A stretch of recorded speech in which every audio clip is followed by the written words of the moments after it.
Hello there guys, and welcome to this tutorial on English Language Paper 2 Question 5. This is a tutorial that lots of you have been asking for, so I just wanted to run through and recap some of the key skills that you're going to need for this question.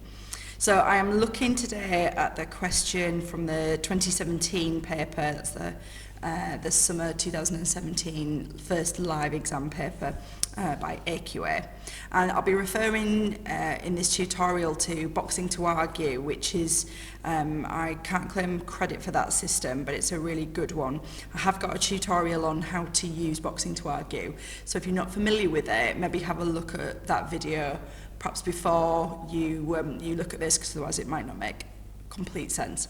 Okay, so I'm just going to put on the screen, and maybe you pause your video now and have a look at this. This is an acronym that I use to remember some of the techniques for paper 2 section B. Obviously you're looking to incorporate some non-fiction devices, so this idea of using like pronouns, inclusive language to create that sort of rapport with your readers. Obviously emotive language, rhetorical questions, some statistics and facts, flattery and complimenting your readers, again to kind of get them on your side, alliteration and anecdotes or personal stories.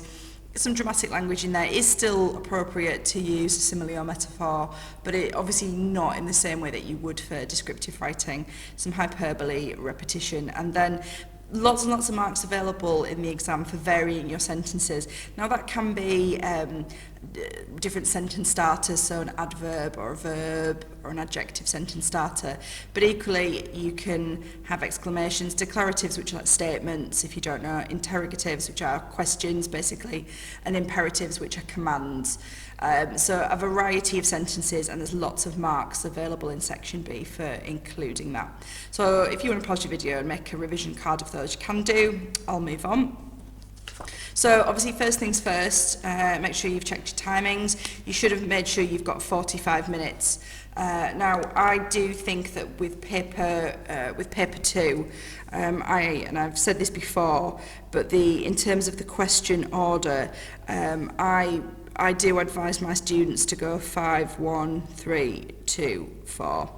The reason being that I think that paper 2 is a bit trickier than paper 1, and unlike paper 1, your task here, it's not going to really help you having read through the extracts in the same way that when you're doing paper 1 section B, having read the fiction extract might give you some ideas. So for me this is about, you know, your confidence, getting this question, which is obviously worth no pressure, but it's 25% of your overall grade, overall language grade. So for me, get this done and out the way, you're fresh, you're less likely to make mistakes, and then the order, I would then go question 1, 3 the language question, and then because these look at both of the texts, I would leave those 2 till the end. Okay, so remember, you know, if you do just go in normal order 1, 2, 3, 4, 5, just make sure you've got enough time there. So 3 key things really to be checking. Obviously you've got your statement, and really so your first job is to really think about, you know, what topic is being introduced through that statement. So this is the idea of parents being overprotective, and they should allow children to obviously participate in more adventurous activities. So establish what your topic is to start with. Secondly, check out what form you're writing in.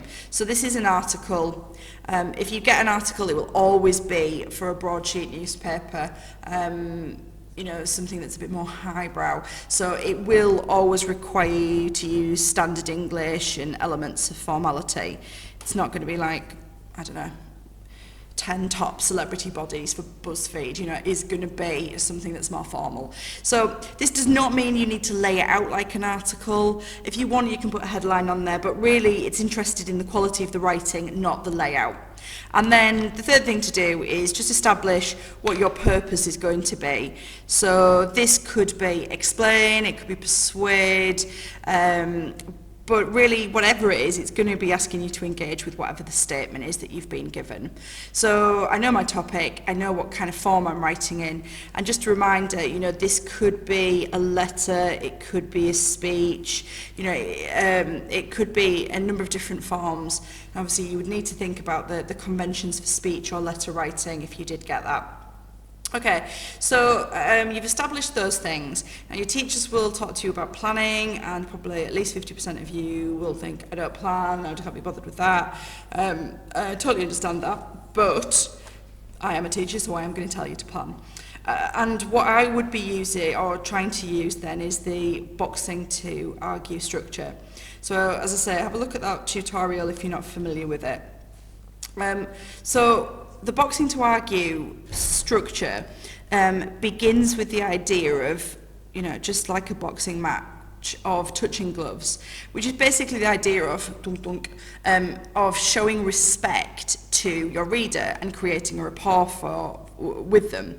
So I'm, you know, this is my planning stages, I would think about, you know, we all want the best, we want to develop in children, and then I might use a tricolon or a list of 3 and think about some of the qualities I want to do. So resilience, confidence, and maybe independence.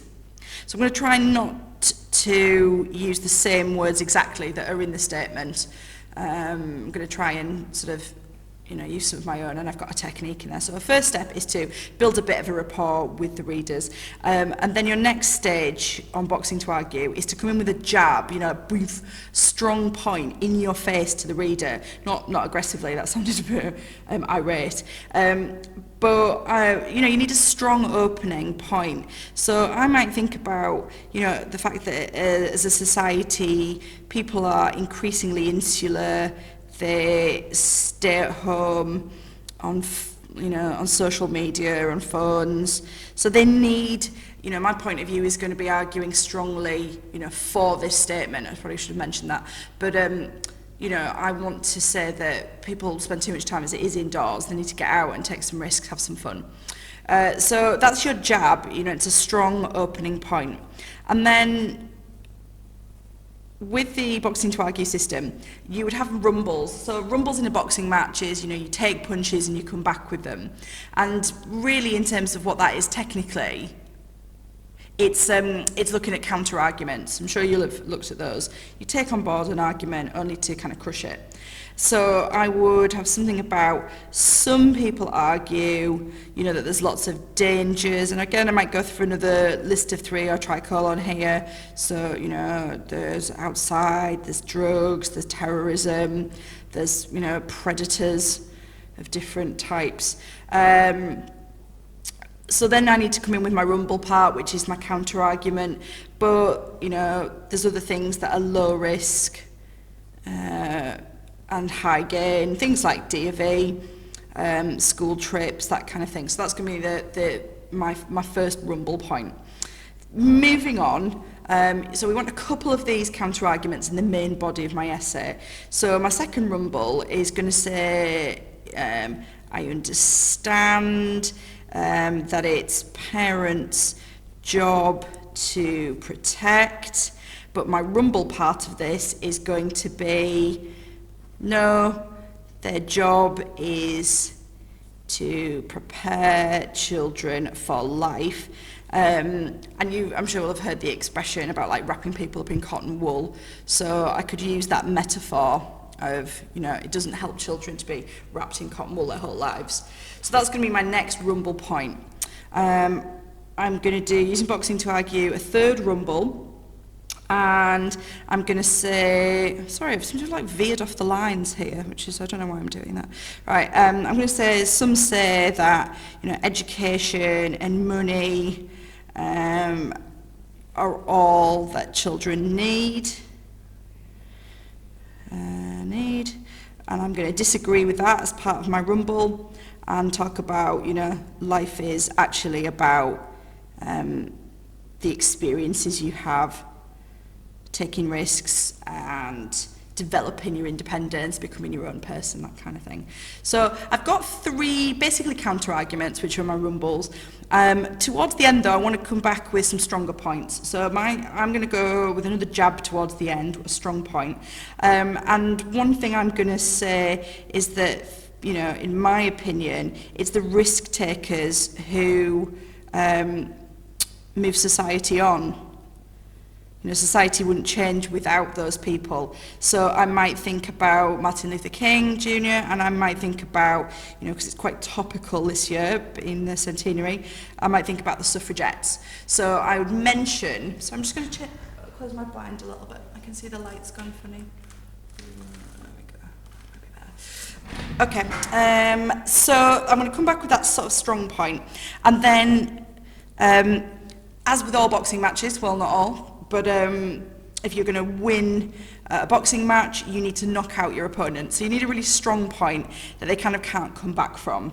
So I'm going to make the final point that without adventure, you know, without adventure in our lives, people would never have got on planes or run marathons or, I don't know, swim in the sea, swimming in the sea or jumping in the deep end of a pool, and that these are, you know, really what makes life worth living.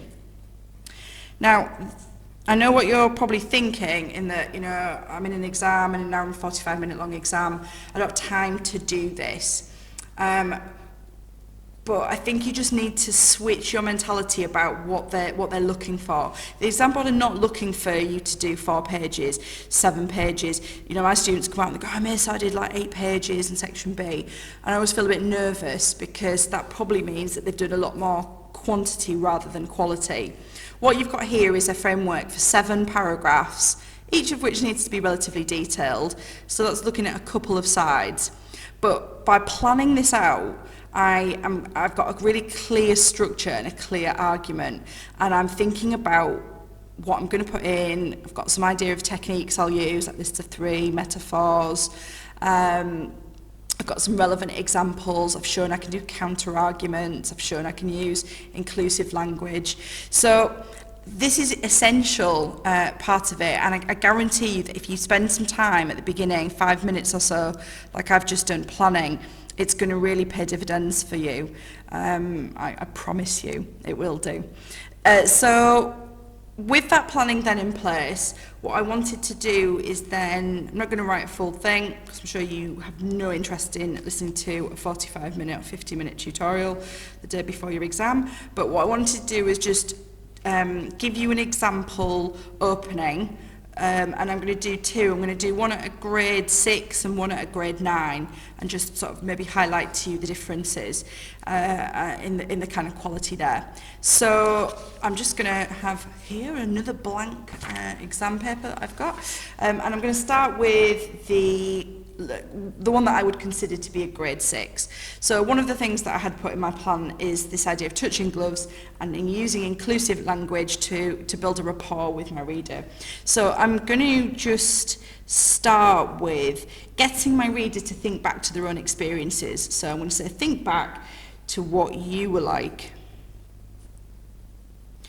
What you were like as a child. And then I'm going to put one of those lists of 3, list of 3, tricolon, great technique to use. So I'm going to introduce my list there with a colon and say boisterous, outgoing, loud, but most of all, you wanted to play and explore for just 5 more minutes before tea time. So I'm just trying to appeal to my readers' memories and get them thinking back to when they were a child. But we've got this idea, I've got a list of 3, and I'm using this idea of touching gloves, which is kind of just, all it really means is you're building a relationship with your reader. So I've got that kind of complex sentence, And then I'm going to develop on from that, assuming, so I'm varying my sentence structures by starting with a verb, assuming that you were similar to me, see how I'm trying to build a relationship there, then I am certain. So there's a real sense of confidence here. You know, I'm arguing something. Arguing doesn't mean getting into a fight with someone, but you are presenting a perspective and a point of view. So we need some confidence here. Then I am certain that you can understand a child's need to seek adventures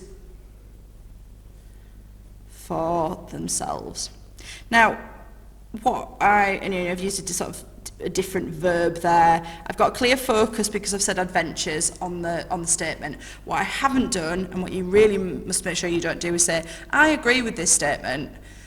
You've got to pretend like that statement isn't there. Imagine you're the only person in the world that's ever read that quote.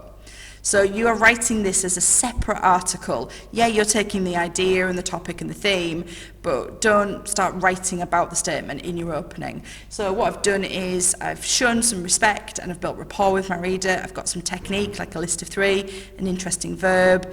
I've varied my sentence starter. So this is a grade 6 opening. Okay, so I think that most of you, and I think that that's a good example of how to quite easily, in some ways, get good marks and a decent GCSE grade with just a few little sort of examples there. What I want to do now, though, is show you what I would say grade 9 quality responses, and so I'm just going to carry this on underneath.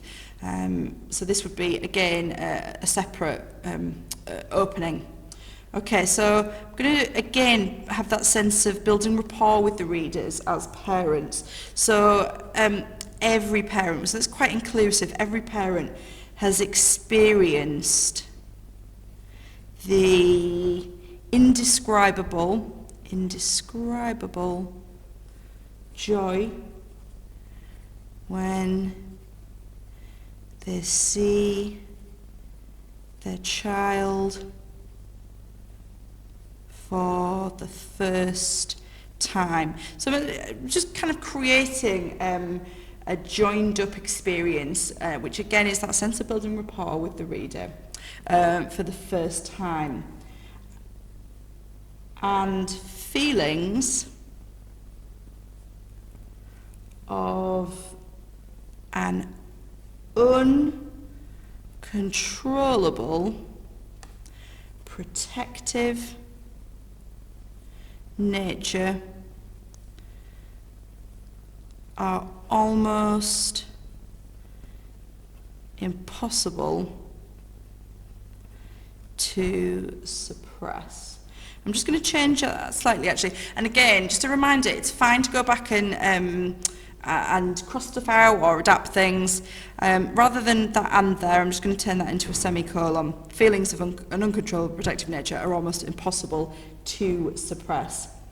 As a parent, it is an undisputed duty. That kind of emotive language there, when you think about duty, you know, that responsibility to look after your child, your kin, your flesh and blood. So we've got a really kind of emotive building that list of 3, because their safety is the most important thing in the world. Okay, so The important thing to see here is, I know sometimes when you're looking at, what's the difference between a grade 5 and a grade 9, and sometimes it feels like you just got to write more. This is a good example of writing more doesn't get you a higher grade, but writing better, writing of the higher quality does. So hopefully you can see, looking at those two, that they're using similar techniques. So in the same way here, touching gloves, every parent, you know what it was like as a child. So that idea of building rapport with the reader. What really is one of the key differences is, uncontrollable, protective nature, suppress, undisputed duty, the word kin. There's some stuff here around the vocabulary that a response like this has. We've got a variety of punctuation as well, a range of sentences. So as a parent, so starting with a variety of sentence starters rather than just subject, verb, object. So looking at those two, the vocabulary is definitely the discriminating factor, the thing that really makes this quite a lot better. But ultimately what you should be looking at here is, you don't need to write more, you just are really kind of making sure that the quality and the techniques are there. So, we've got a list of 3, it's just that this list of 3 is more sophisticated than boisterous, outgoing, loud, but many of the same sorts of techniques. So obviously once I've got that touching of gloves, what I would be doing, were I doing this in the exam, is then coming back to my plan and then taking each of these, as a general rule, you want, and this is very much a general rule, you're looking at kind of 5 sentences per paragraph if you're looking for detailed paragraphs, but that is, not a hard and fast thing by any means. Okay, so best of luck with this section in the exam. I'm confident you're all going to do brilliantly. It's a really, really nervous time for you all, and I'm just wishing you all the luck in the world. Okay, thanks for watching.